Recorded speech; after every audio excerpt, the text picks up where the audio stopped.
لوگوں کے ساتھ حلم کے ساتھ معاملات طے کرتا رہے، تو پھر موت کا فرشتہ بھی ویسے ہی اس کو نظر آئے گا۔ نیک روحوں کو نکالنے کے لیے اچھی شکلیں، بری روحوں کو نکالنے کے لیے بری شکلیں۔ منکر اور نکیر تو وہی ہیں جنہوں نے قبر میں حساب کرنا ہے، جو ہے وہ ظالموں کے ساتھ ان کا لہجہ اور ہے، مالکوں کے قریبیوں کے ساتھ ان کا لہجہ اور ہے۔ فرشتے تو وہی ہیں۔ اسرائیل کا لہجہ تو آپ کے لہجے کی وجہ سے بدلے گا۔ اسرائیل کا چہرہ یا اسرائیل کا جو پرتو ہے یا جو اس کا نظر آنے کا ہے، وہ تو آپ کی وجہ سے بدلے گا۔ فرشتے کس کا حیا کرتے ہیں؟ اللہ کا۔ آپ کے یہاں نور ہے، فرشتے کو کیا پڑی آپ کو ڈانٹتا رہے؟ کر سکتا ہے؟ اگر یہاں کچھ نہیں ہے، یہاں جہالت ہے، یہاں اندھیرا ہے، تو فرشتہ تو کہے گا نا ایک ہی گند لے ہیں، لہجہ بدل جائے گا۔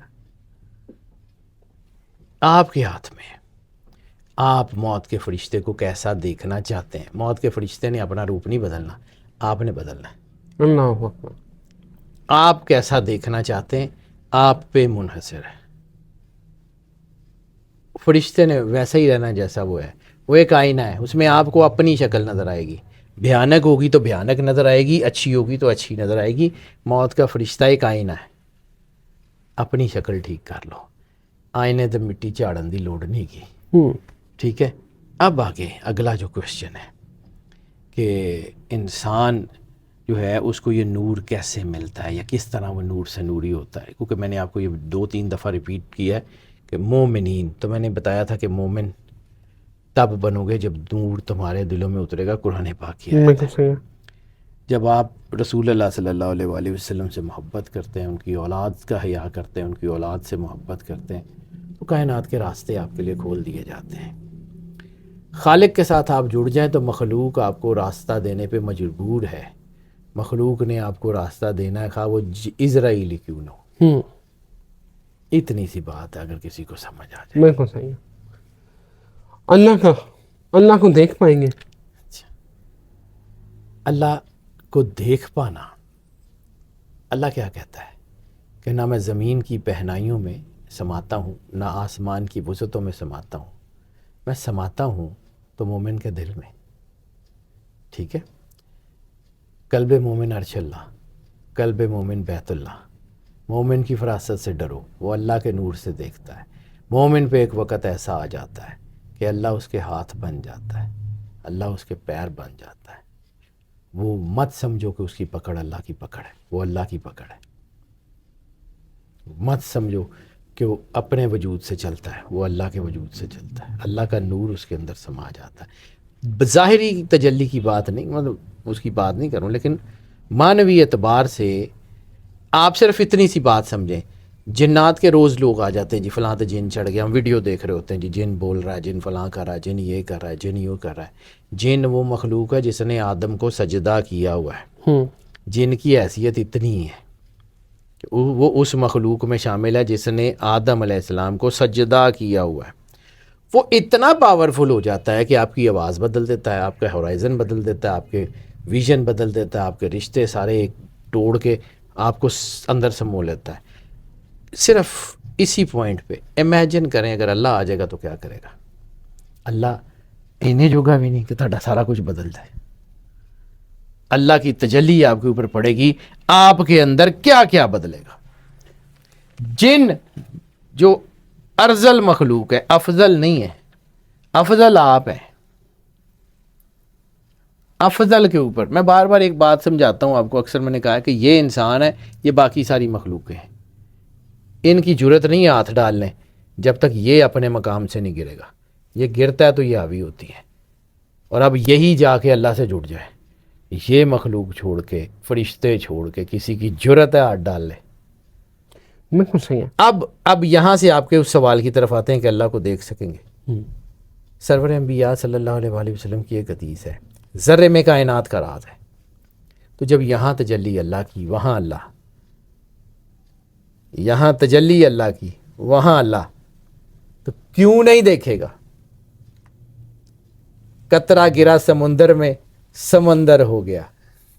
اللہ اکبر۔ اللہ سر اتنی سی بات ہے، بلے شاہ نے کیا تھی؟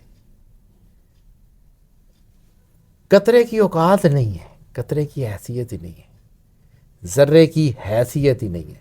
میٹر تو سمندر کرتا ہے. کل من علیہا فان ویبقی وجہ ربک ذو الجلال والاکرام, صرف وجہ اللہ بچے گا اور کچھ نہیں بچے گا, کچھ نہیں بچے گا. سرور انبیاء صلی اللہ علیہ وسلم نے فرمایا تھا کل نعمت لا محالہ زائل, ہر نعمت کس لا محالہ ختم ہوگی, ہو جائے گی نا. دین یا آپ کا جو ہے وہ صرف بچے گا, آپ کی جو ہے وہ اللہ کے ساتھ کی گئی محبت بچے گی. آپ کا اگر اللہ کا نور ہے تو کیوں نہیں دیکھیں گے دیدار الہی. اب آپ نے ایک اور سوال کیا تھا کہ موسیٰ علیہ السلام کو کہا تھا تو نہیں دیکھ سکتا, لیکن اس کو ایک اور جواب بھی تو دیا تھا, وہ کیوں بھول جاتے ہیں. ایک ہوگا وہ اور اس کی امت, ان کو دیدار ہوگا. ہم نے امت وسطیٰ کا کردار ادا کرنا ہے. جب ہم نے امت وسطیٰ کا کردار ادا کرنا ہے, ہم نے گواہی دینی ہے نبیوں کی, ہم نے نبیوں کی امتوں کی گواہی دینی ہے. تو ہم نے کیسے دینی ہے؟ یا تو ہمیں اس پروسیس سے گزارا جائے گا, ہمیں آئیڈیا ہوگا کہ اس پروسیس سے نور سے نوری ہوتے ہیں, تو جو لوگ نور سے نوری ہوں گے ان کو پتہ ہوگا یہ پروسیس کیا ہے, وہی گواہی دیں گے. جن کے اوپر بیتی ہوگی وہی گواہی دیں گے. تو اب اللہ شخصی طور پہ تو ہے نہیں, اللہ کا نور ہے. اللہ تو اس کائنات کے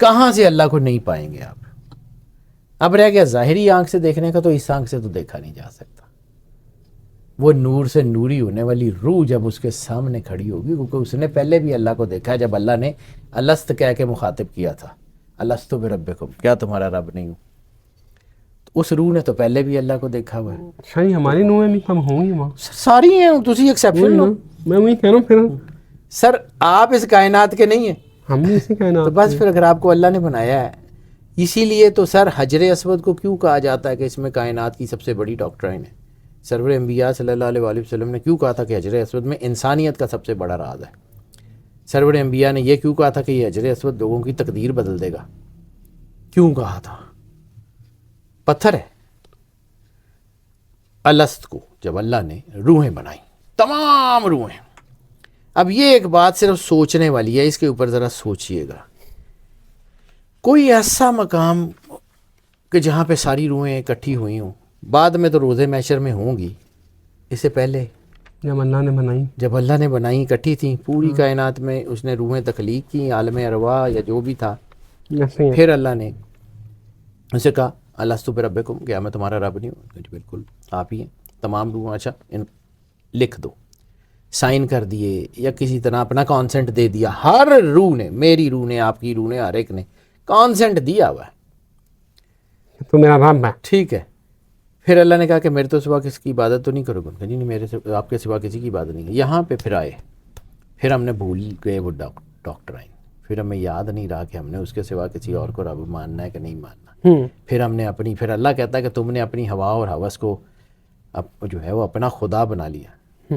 تمہاری جو ہے وہ سوچیں, تمہاری جو ہے خیالات, وہ تمہارے رب ہیں. تو وہ جو ہوا اور ہوس ہے اس کو خدا بنا لیا, اللہ کو چھوڑ دیا. تو پھر حجر اسود نکال کے سامنے کرے گا نا, جس طرح وہ ڈاکومنٹس اور ایویڈنس اور گواہیاں منہ پہ ماری جاتی ہیں کہ پائے نا تھوڑا CCTV فوٹیج ہے, تسی قتل کیتا. حجر اسود وہ ساری ڈاکٹرائن نکال کے منہ پہ مارے گا کہ اے پئی جی تسی اتھے کیا سی اللہ دے وچ کہ میں اللہ تو سوا کسی دی عبادت نہیں کراں گا, اے پئی جی. اللہ اکبر. یہ رسالت میں آپ کی حدیث میں یہ سارا کچھ ہے. حجر اسود میں وہ ڈاکٹرائن موجود ہے جس میں یہ موجود ہے کہ روحوں نے جب کنسنٹ دیا تو حجر اسود میں رکھا گیا. اب اللہ کو دیکھنے کی بارے آپ کس لیول پہ اس کو دیکھنا چاہتے ہیں؟ اس لیول پہ کہ جیسے میں اور آپ ہیں تو بھائی جان اللہ اس سے پاک ہے. اللہ اکبر. لیکن اس لیول پہ کہ تجلی سامنے ہے, روبرو ہے, نظر بھی آتا ہے, دیدار الہی کی حقیقت ہے. منصور حلاج دیدار الہی تھا اور کیا تھا, شاہ سرمد دیدار الہی تو تھا اور کیا تھا, حضور باقی باللہ دیدار الہی تو تھا اور کیا تھا. جتنے اولیاء ہیں, جتنے ائمہ مطہرین علیہم الصلوۃ والسلام ہیں, سرور انبیاء ڈسٹنکٹیو ہیں. 1,24,000 نبی ایک طرف, صرف سرور انبیاء صلی اللہ علیہ وآلہ وسلم دوسری طرف. سرور انبیاء کی وجہ سے ان کی امت وسطیٰ ہے.